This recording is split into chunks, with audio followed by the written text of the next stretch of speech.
What happens when the ultimate predator meets the pinnacle of human technology?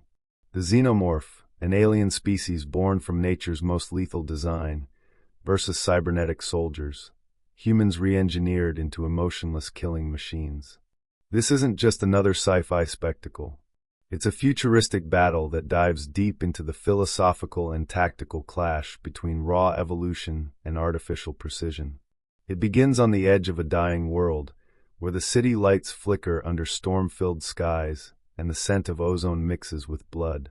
A colony once bustling with scientific progress now stands silent, its towers crumbling, overtaken by something far more primal than the machines that once ruled it.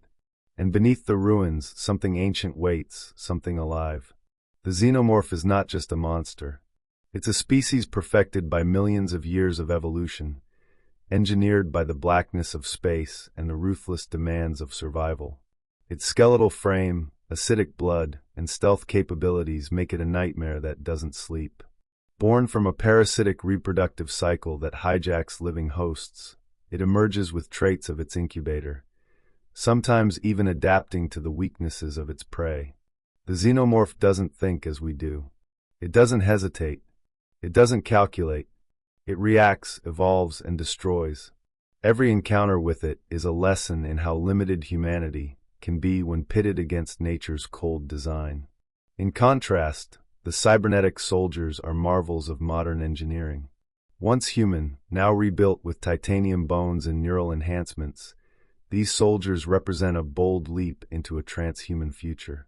Their blood may still be red, but their minds operate like war computers, calculating probabilities, anticipating movement, reacting at the speed of thought.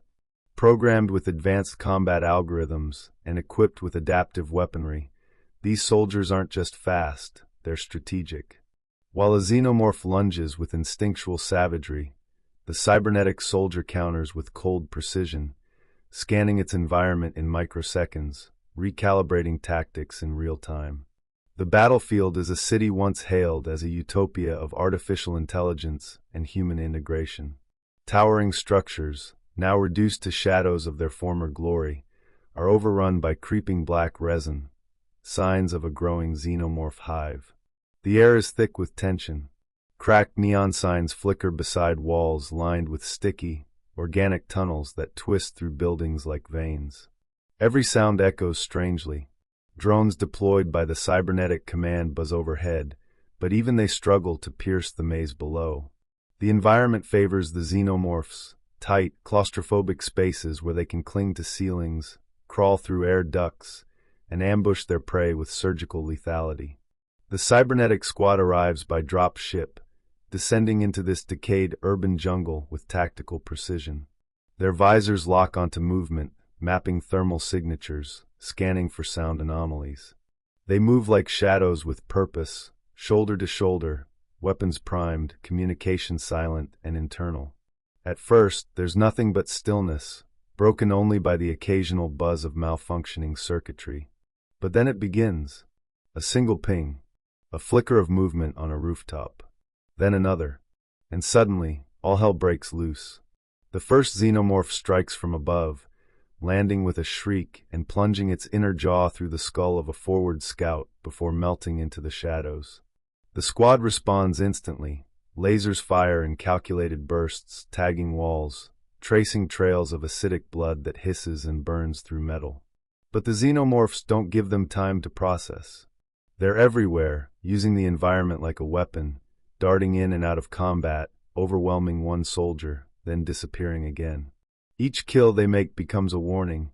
This is not a war they fight for control. They fight for survival, for dominance. The Cybernetic commander, known only as Unit X-7, recalibrates strategy in milliseconds. Smoke grenades flood the narrow corridors to cut visibility, useless against xenomorphs that hunt by sound and movement. Drones are redeployed to enter the hives from above, burning entry points to flush the creatures into kill zones. Auto turrets are established with facial recognition, learning to distinguish between human allies and the insectoid invaders. It's a chess match, but each move comes with a price. Acid blood eats through armor, claws pierce reinforced plating, and soldiers fall one by one. But they learn. The cybernetic systems evolve. Each death is a data point, each ambush a lesson. The soldiers begin to adapt their countermeasures, developing foam-based weapons that neutralize acidic blood, modifying exosuits to detect pheromone trails, anticipating attacks not just by sight, but by interpreting environmental changes. Meanwhile, the xenomorphs too evolve. The presence of machine in man triggers something new in their biology. A new form emerges, stronger, faster, a biomechanical hybrid born from a cybernetic host. It doesn't bleed acid. Its claws can cut through tungsten. It moves with a horrifying intelligence. It's the next step in the xenomorph lineage, an answer to artificial supremacy. What follows is not a battle, but a massacre without a clear winner. Streets run black with alien slime and scorched metal.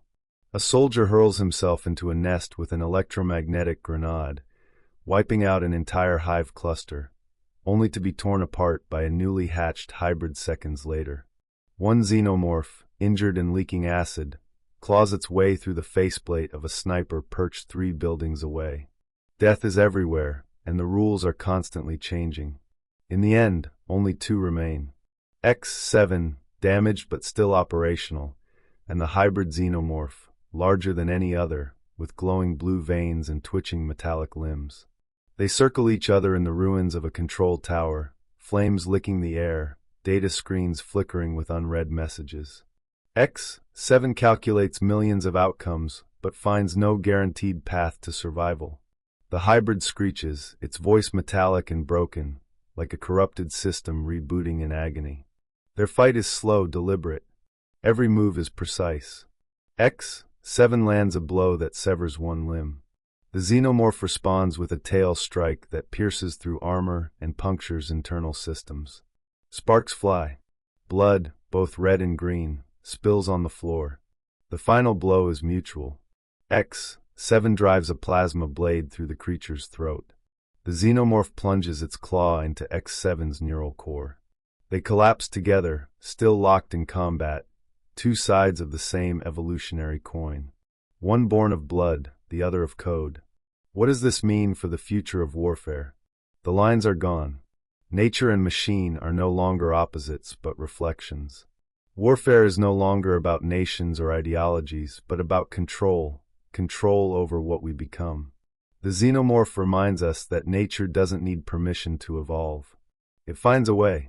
The cybernetic soldier, on the other hand, shows us what happens when we try to outpace nature by rewriting our own DNA and upgrading our consciousness. The implications are staggering. If xenomorphs can integrate technological traits, what stops them from becoming the ultimate weapon?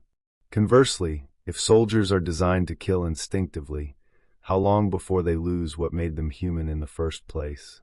Are we prepared to wage wars with creatures we cannot control? Are we prepared to create soldiers who no longer need us? Ethically, both sides raise terrifying questions. The xenomorph, as a biological weapon, represents a failure of boundaries, of science used without caution. The cybernetic soldier represents the abandonment of humanity in pursuit of efficiency. Together, they form the darkest mirror we've ever looked into. Are we creators, or are we just components in a larger system of evolution and extinction?